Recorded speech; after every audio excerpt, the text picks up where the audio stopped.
பாய் எப்படி இருக்கு பிரியாணி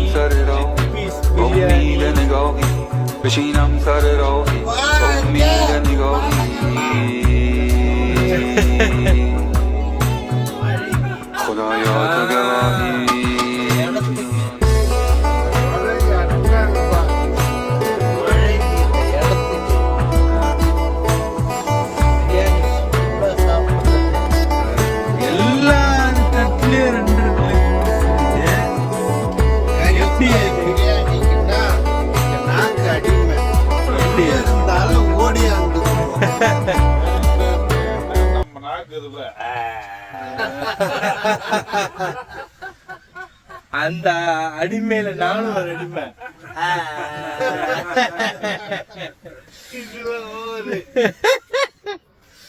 ஓகே மக்களே, வீடியோ சாப்பிட முடியாது, சாப்பிட்டு அடுத்த வீடியோ போடுறோம்.